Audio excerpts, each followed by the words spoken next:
नमस्कार। NB news में आपका स्वागत है। मैं हूं नवीन पांडे। उत्तरकाशी की सुरंग से दुनिया का सबसे कठिन ऑपरेशन पूरा करके उत्तराखंड गर्व महसूस कर रहा है। 17 दिन बाद 41 मजदूर सकुशल बाहर आए और अब पूरी तरह ठीक होकर अपने घरों को रवाना हो चुके हैं। इस बीच जब तक वे अस्पताल में स्वास्थ्य जांच करवा रहे थे, उनके परिवारों के साथ सीएम धामी ने इगास त्योहार की खुशियां मनाई। धामी साहब इतने खुश थे कि जमकर डांस भी किया। यहाँ बताना जरूरी है कि उत्तराखंड का लोक पर्व इगास दिवाली के 12 दिन बाद मनाया जाता है, जिसे बूढ़ी दिवाली भी कहते हैं। लेकिन इस हादसे की वजह से सीएम ने त्योहार नहीं मनाया था। जब सारे मजदूर भाई सकुशल बाहर आ गए तो उनके परिवारों के साथ सीएम साहब ने त्योहार मनाया और खुशी मनाई।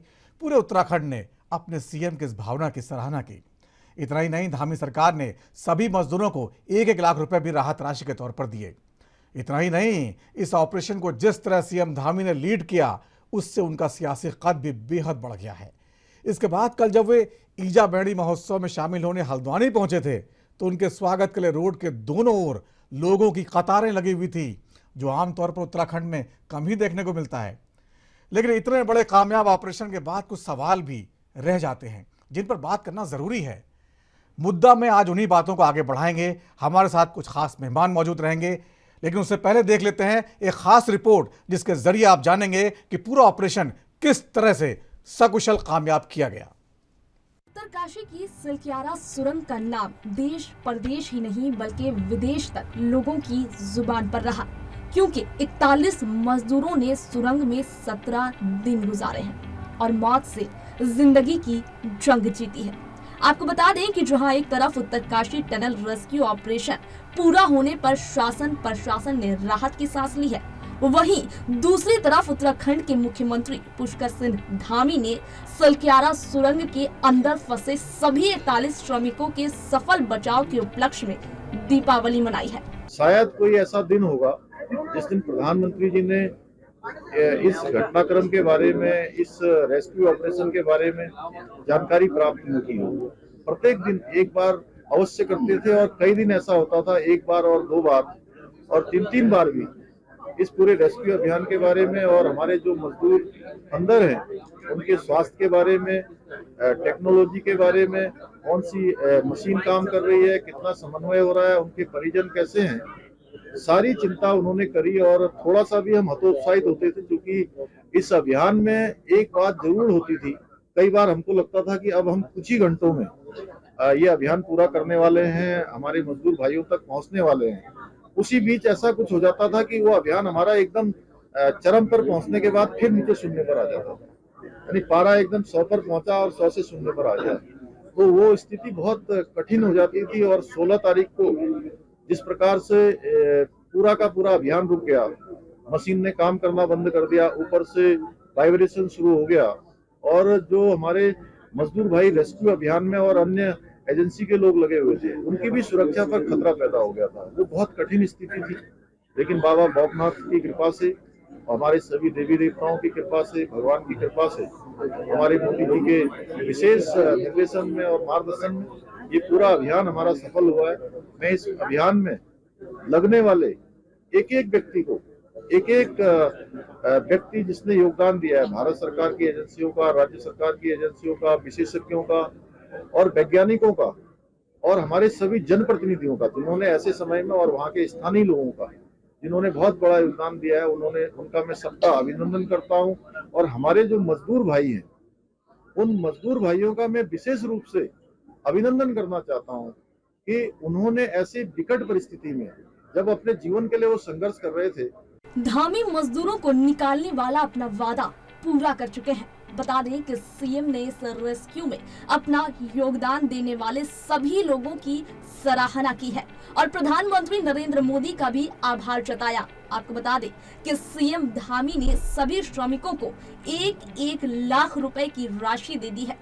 इसके अलावा सीएम धामी ने रेट माइनर्स को भी 50-50 हजार का इनाम देने का ऐलान किया है।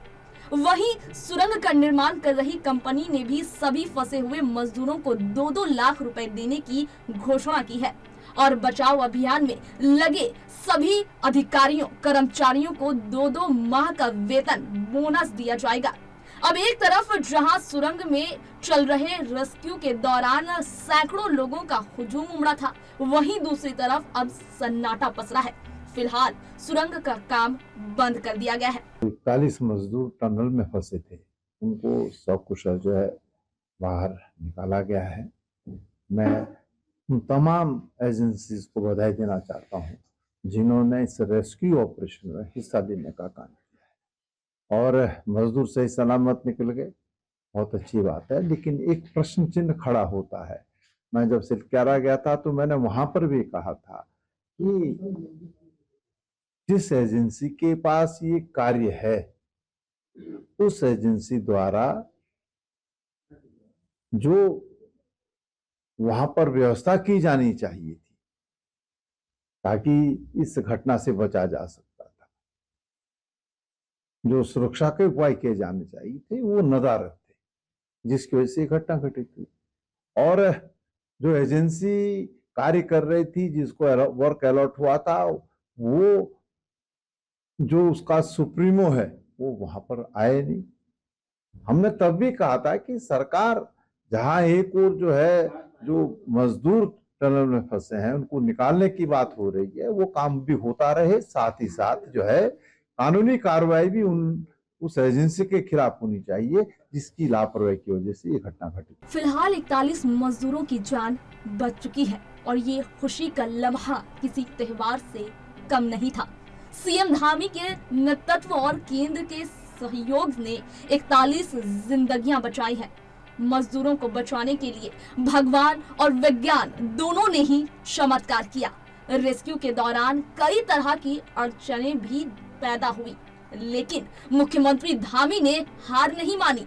धामी ने न केवल सुरंग में फंसे 41 श्रमिकों को निकालने के प्लान पर नजर रखा, बल्कि रेस्क्यू ऑपरेशन के हर पहलू का गंभीरता से मंथन कर आगे का कदम बढ़ाया और आज नतीजा आपके सामने है। सीएम धामी ने केंद्र सरकार के सहयोग और विशेषज्ञों की टीम को साथ लेकर वो चमत्कार कर दिखाया जिसका अंदाजा लगाना नामुमकिन था। यही वजह है कि नई जिंदगी पाने वाले मजदूर और उनके परिजन आज धामी की तारीफ करते हुए नहीं थक रहे हैं और प्रदेशवासी भी धामी का धन्यवाद कर रहे हैं।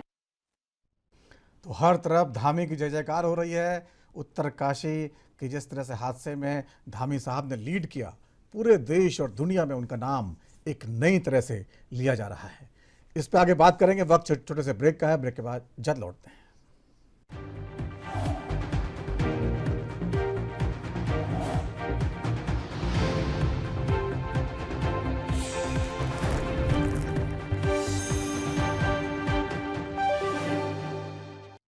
और ब्रेक के बाद मुद्दा में आपका एक बार फिर स्वागत है। उत्तराखंड के उत्तरकाशी में सिलक्यारा टनल में फंसे 41 मजदूरों को 17 दिन बाद निकाल लिया गया। ये मजदूर खुशी खुशी अपने घरों को रवाना भी हो गए। 41 मजदूर सुरंग का एक हिस्सा ढह जाने की वजह से 12 नवंबर को फंस गए थे। आपको बता दें, एक तरफ जहां देश विदेश के विशेषज्ञ और मशीनें अपना काम कर रही थी, तो वहीं दूसरी तरफ उत्तराखंड के मुख्यमंत्री पुष्कर सिंह धामी ने उत्तरकाशी में ही डेरा डाल रखा था और बहुत ही बारीकी से सीएम धामी ने पूरे रेस्क्यू ऑपरेशन की मॉनिटरिंग की और पीएम मोदी ने भी लगातार पूरे रेस्क्यू पर नजर बनाए रखी और पल पल का अपडेट लिया। सीएम धामी एक तरफ जहां रेस्क्यू ऑपरेशन पर नजर रख रहे थे, दूसरी तरफ मजदूरों और उनके परिजनों से बात करके उनकी हौसला अफजाई भी कर रहे थे। सीएम ने उत्तरकाशी में ही मिनी सचिवालय भी स्थापित कर दिया था, जहां से वो रोजमर्रा के काम निपटा रहे थे।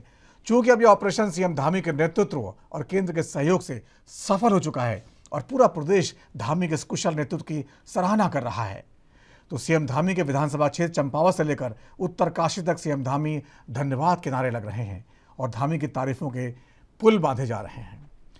इस पर बात करने के लिए हमारे साथ कुछ खास मेहमान रहेंगे, उससे पहले देख लीजिए एक बाइट।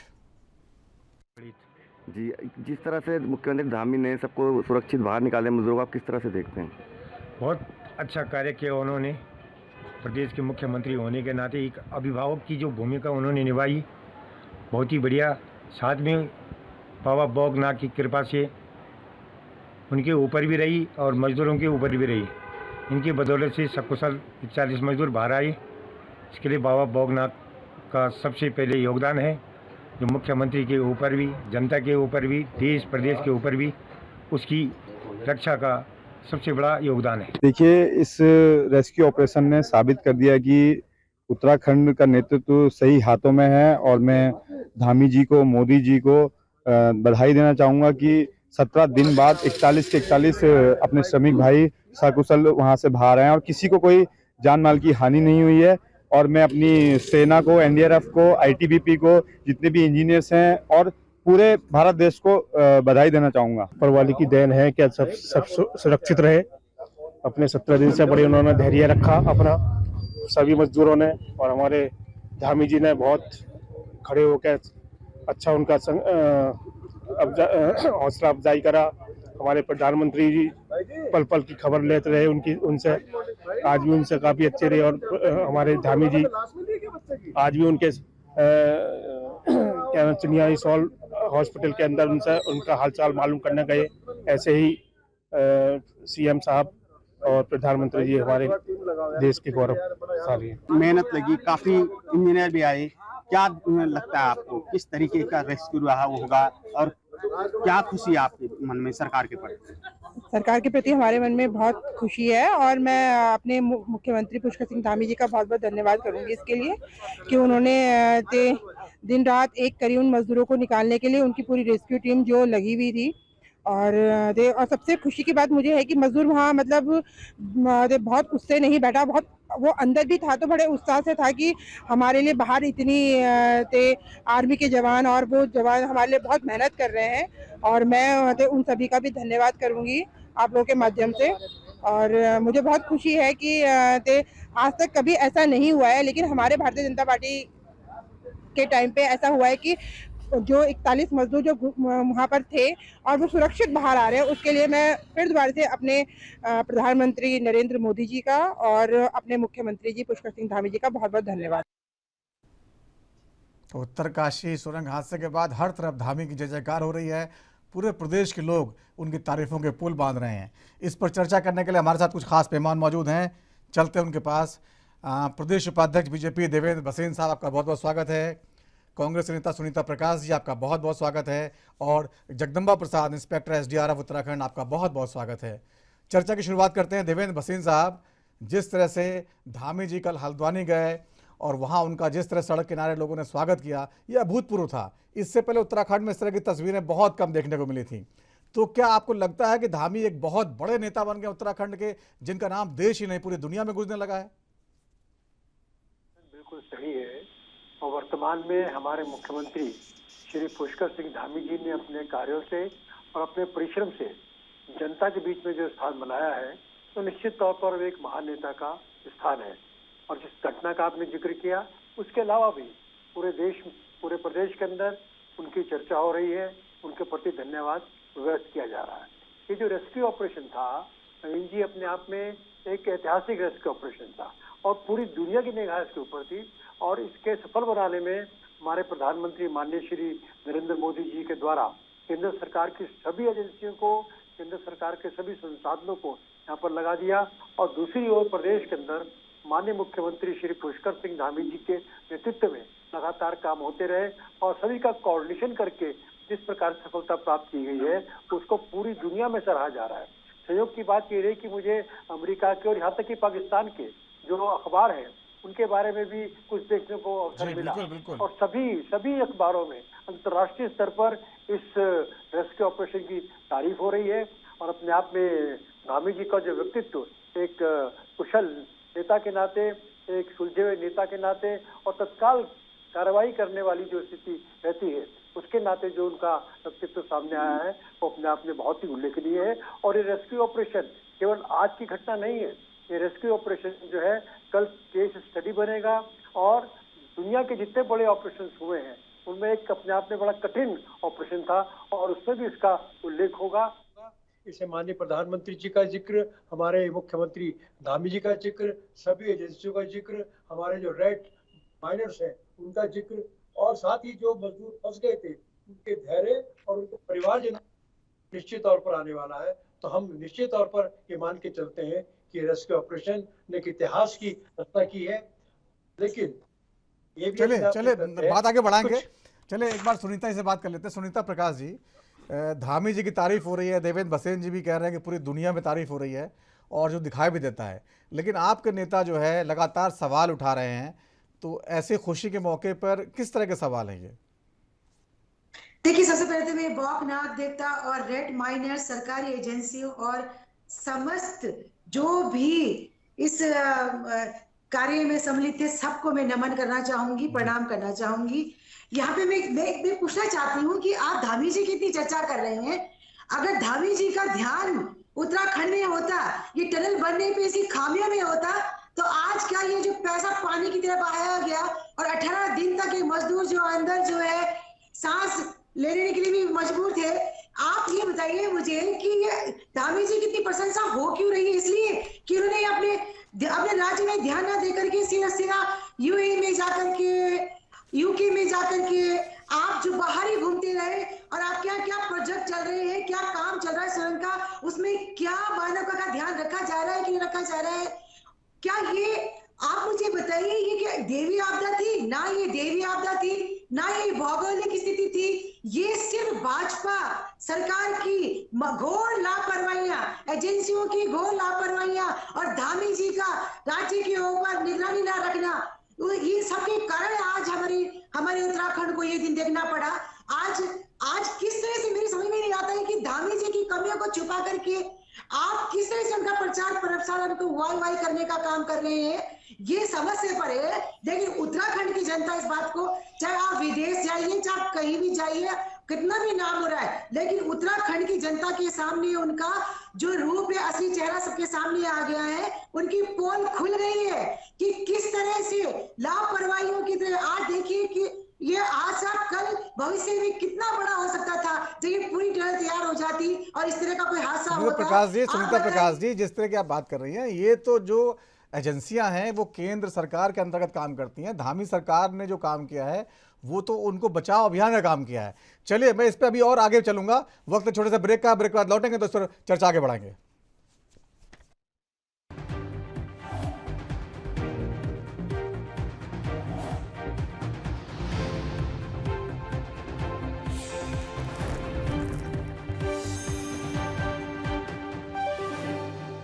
तो ब्रेक के बाद उत्तराखंड के महासंग्राम में एक बार फिर आपका स्वागत है। हमारे साथ कुछ खास मेहमान जुड़े हुए हैं। बीजेपी के प्रदेश उपाध्यक्ष देवेंद्र भसीन साहब हैं, कांग्रेस के नेता सुनीता प्रकाश जी हैं और एसडीआरएफ के इंस्पेक्टर साहब जगदम्बा प्रसाद जी हैं। इस पर हम बात करें उत्तराखंड हादसे में किस तरह से, जिस तरह से सीएम धामी ने भूमिका निभाई और जिस तरह से उत्तरकाशी का सकुशल संपन्न किया गया, उस पर बात कर रहे हैं। देवेंद्र भसीन साहब, सुनीता प्रकाश जी कह रही हैं कि आखिरकार धामी जी ने जो काम किया उस पर आप सराहना कर रहे हैं, लेकिन कहीं न कहीं कुछ तो गड़बड़ियां रही होंगी जो इतना बड़ा हादसा हुआ, किसी स्तर पर रही होंगी, ये मानते हैं आप? तो ये है कि हादसा होने के बाद हमारे माननीय मुख्यमंत्री जी ने वक्तव्य दिया था जी कि हम प्रदेश के अंदर जितनी सुरंग की परियोजनाएं हैं उनकी समीक्षा करेंगे। लेकिन तात्कालिक विषय हमारे सामने ये था कि जो मजदूर फंस गए हैं हम उनको वहां से निकाल लें। लेकिन दुर्भाग्य की बात यह है कि कांग्रेस की भूमिका उस समय रही है वो अपने आप में बहुत ही नकारात्मक थी। इन्होंने जो बयानबाजी करी है उससे फंसे मजदूरों का, उनके परिजनों का और यहाँ तक कि एजेंसियां काम कर रही थी उनको मनोबल गिराने की पूरी इनके द्वारा कोशिश की गई। और दूसरी ओर ये भी इनके एक नेता का मैंने सुन रहा था, ध्यान नहीं आ रहा कौन था, चित्र नहीं था, तो कह रहे थे कि हम चाह रहे थे कि नवयुग कंपनी के लोग गिरफ्तार हो जाए। और इनके जानकारी में होना चाहिए कि रेस्क्यू ऑपरेशन में नवयुग कंपनी के सारे अधिकारी और कर्मचारी भी लगे हुए थे। तो क्या ये चाहते थे कि जो रेस्क्यू ऑपरेशन है वो बाधित हो जाए? हम बार बार कह रहे थे कि अभी भसीन जी की आवाज साफ नहीं आ रही है। जी चलिए भसीन जी, आपके साथ लौटते दोबारा। इस बीच आपकी आवाज में कुछ थोड़ा सा तकनीक खराबी है। जगदम्बा प्रसाद जी, आप तो एसडीआरएफ से जुड़े हुए हैं, बहुत अच्छा काम करते हैं एसडीआरएफ, हम लोग रात दिन देखते रहते हैं।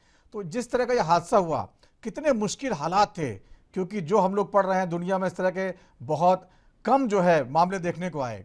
तो जो 17 दिन लग गए आपके हिसाब से ज्यादा लग गए, सही लग गए, या कुछ इसमें और हो सकता था?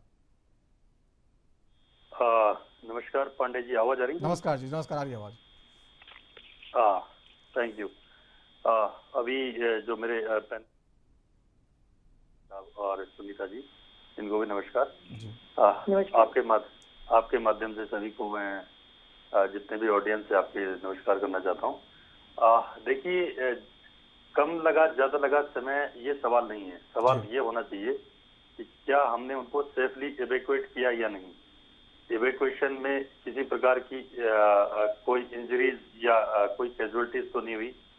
तो ऑफ कोर्स नो डाउट आप जानते हैं कि जितने लोग अंदर रिपोर्टेड थे वो सारे के सारे हमने सेफली इवैक्यूएट किया इन लोगों को। और इस प्रोसेस, क्योंकि ये इस प्रकार का हादसा हमारे उत्तराखंड में शायद पहली बार हुआ है। देश में तो एक दो बार और जगह भी कहीं हुए हैं, हिमाचल में हुआ था और शायद कोल माइनिंग में ऐसे इंसिडेंट होते रहते थे, लेकिन इतने बड़े लार्ज स्केल पर कोई इंसिडेंट शायद रिपोर्टेड नहीं है मेरी जानकारी में। आप अगर आपको पता हो तो आप करेक्ट कर दीजिएगा। जी, रानीगंज में हुआ था, कोलकाता में बहुत पहले हुआ था, लेकिन रानीगंज कोल माइन में। जी, तो एसडीआरएफ के लिए चैलेंज था और ये पहली बार हमने इस प्रकार का चैलेंज फेस किया। आप जानते हैं कि एसडीआरएफ ने बहुत सारी अचीवमेंट हासिल करी है, चाहे बहुत सारे पीक्स को सबमिट किया है और डीप डाइवर्स हमारे पास एक बहुत अच्छे डाइवर्स है, हमारे पास कंपनी है पूरी एसडीआरएफ की। और हमें सिर्फ अपने उत्तराखंड में नहीं बाहर के स्टेट से भी कॉल करके बुलाया जाता है, बिहार से बुलाया जाता है, तेलंगाना स्टेट से सीएम साहब ने बुलाया था, वहां पर भी हमारे जो कई रेस्क्यू हमारे डीप डाइवर्स ने किए। तो we have lot of achievements, है ना। लेकिन ये पहली टाइप का था कि जिसमें प्रथम दृष्टया हमें ये समझ नहीं आया कि इसमें कैसे हमें रिस्पॉन्ड करना है।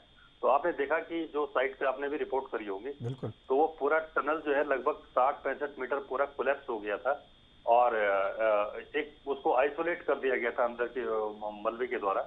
तो इसमें प्रथम दृष्टया तो काम तो जो सौंपा गया था गवर्नमेंट की तरफ से, NHIDCL और बाकी एजेंसियां जिसको सेंट्रल गवर्नमेंट और स्टेट गवर्नमेंट ने मिलकर डिप्यूट किया था इसको अप्रोच बनाने के लिए।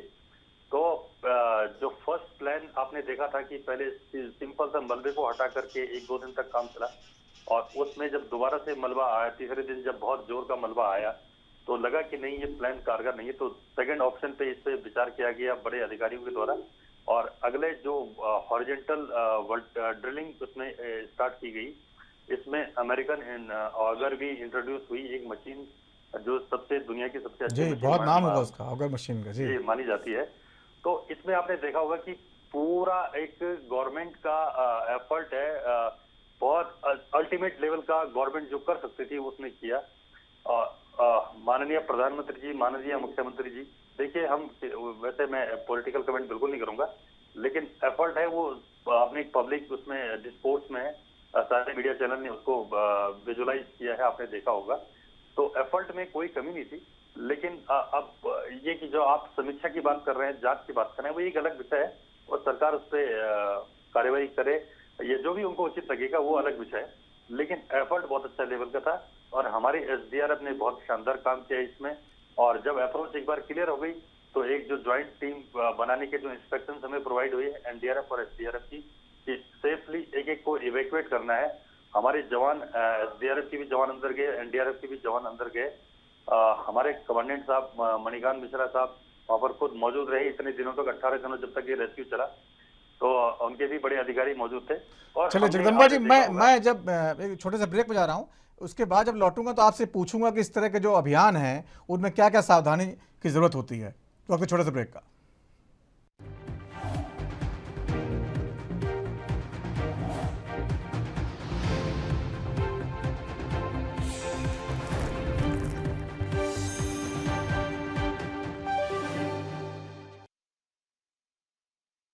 तो ब्रेक के बाद उत्तराखंड के महासंग्राम में एक बार फिर आपका स्वागत है। हमारे साथ कुछ खास मेहमान जुड़े हुए हैं। देवेंद्र भसीन साहब, प्रदेश उपाध्यक्ष बीजेपी, नेता कांग्रेस सुनीता प्रकाश जी हैं और एसडीआरएफ उत्तराखंड के इंस्पेक्टर जगदम्बा प्रसाद जी हैं। ब्रेक से पहले जगदम्बा जी ने बहुत सारी बातें बताई। जगदम्बा जी की एक लिमिट है, वो एक सरकारी कर्मचारी हैं, ज़्यादा कुछ नहीं बोल सकते। देवेंद्र भसीन साहब, मेरा सवाल ये है कि सुरंग हादसे में उत्तराखंड का सम्मान बच गया सीएम धामी और पीएम मोदी की वजह से, लेकिन सुरंग निर्माण के दौरान जिन नियमों का पालन करना ज़रूरी था उनका पालन नहीं किया गया। जो जियोलॉजिकल रिपोर्ट आई हैं वो सवालों के घेरे में है। सुरंग निर्माण से पहले सर्वेक्षण, यहाँ जो भी हार्ड रॉक बताई गई थी, कठोर चट्टान होने का दावा किया गया था, लेकिन निर्माण शुरू हुआ तो पता चला भीतर मिट्टी के पहाड़ हैं। ऐसे में हादसे को सीधे सीधे दावा देना नहीं है, कुछ तो सवाल बनते हैं। आप मानिए जो है, कुछ तो मानिए कम से कम। जी कि डीपीआर तैयार होती है इसके लिए जी और बाकायदा उस पर काम किया जाता है।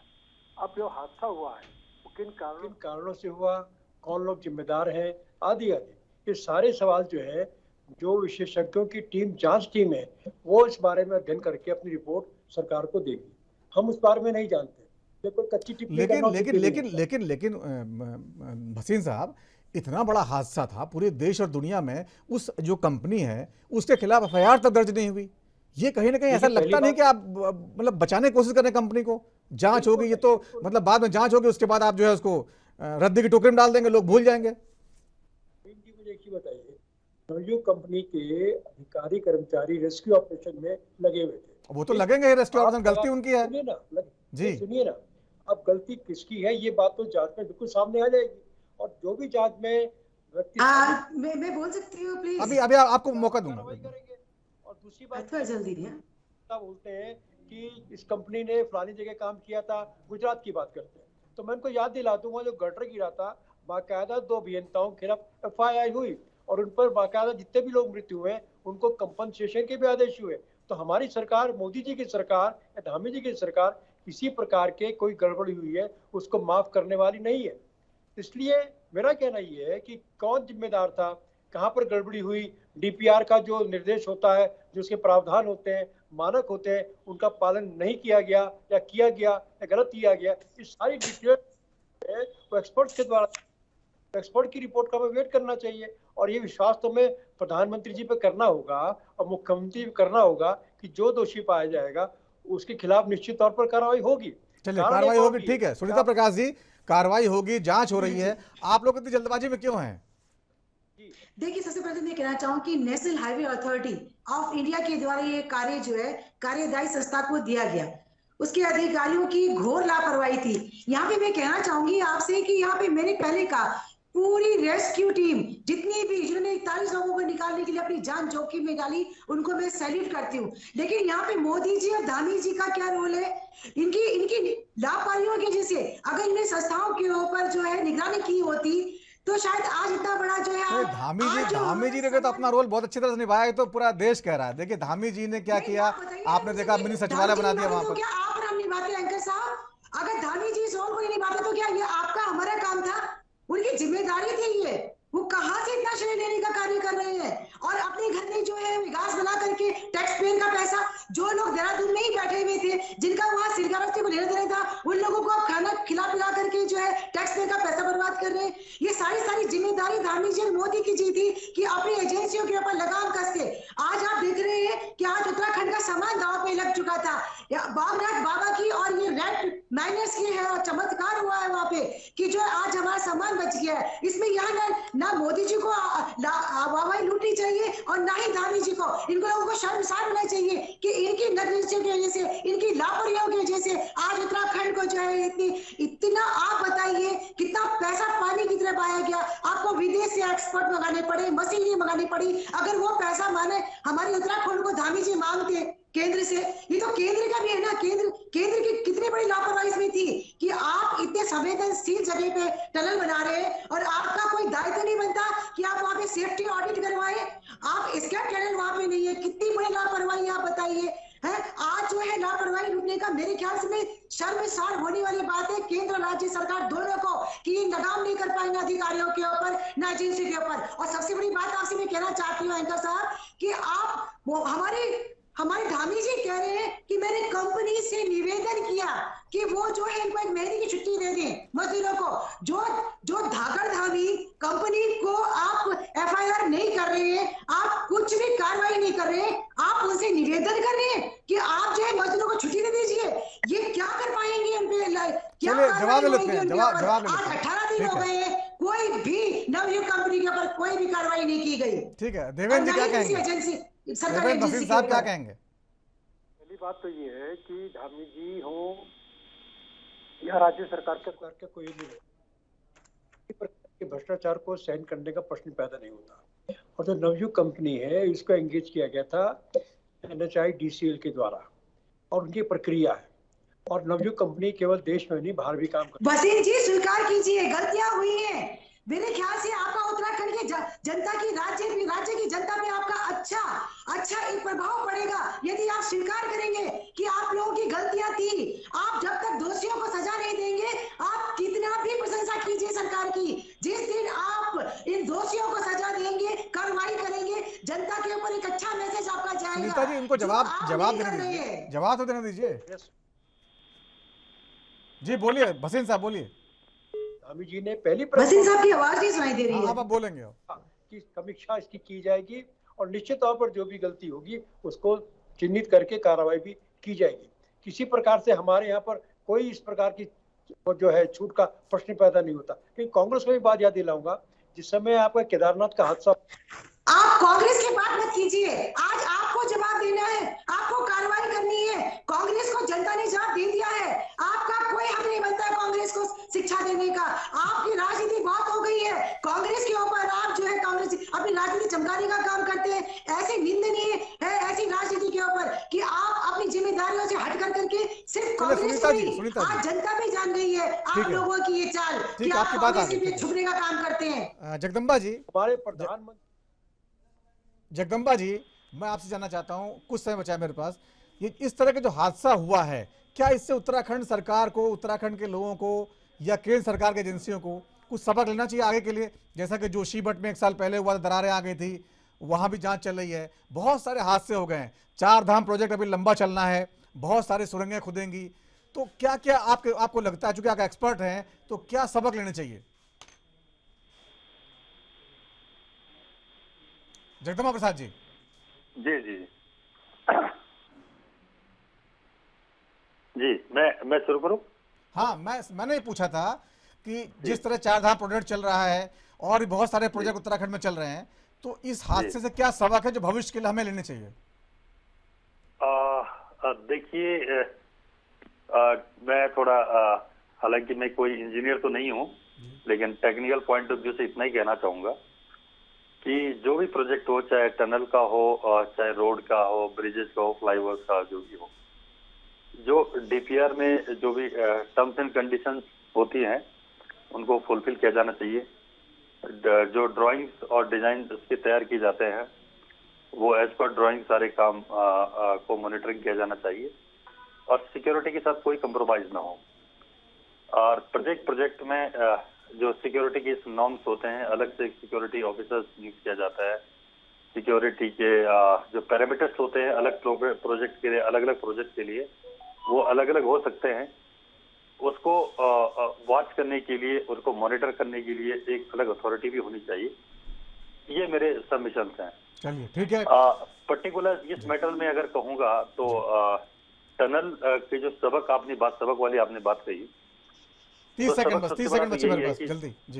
जी हाँ, जो सबक जो लेने वाली बात आपने कही, तो जो रिसोर्सेज हमने बाहर से मंगाए, मुझे लगता है कि अब इन रिसोर्सेजों को सरकार को अपने पास लाना पड़ेगा। जगदम्बा जी ने बताया जो रिसोर्सेज हमारे देश में नहीं है वो बाहर से मंगाने चाहिए। उत्तराखंड हादसे से बहुत बड़ा सबक मिला है और कांग्रेस लगातार राज्य सरकार पर हमला कर रही है, लेकिन राज्य सरकार का कहना है कि ये जो है जांच के बाद कार्रवाई होगी। तो फिलहाल उत्तराखंड के महासंग्राम में इतना ही। देखते रहिए ANB न्यूज। नमस्कार।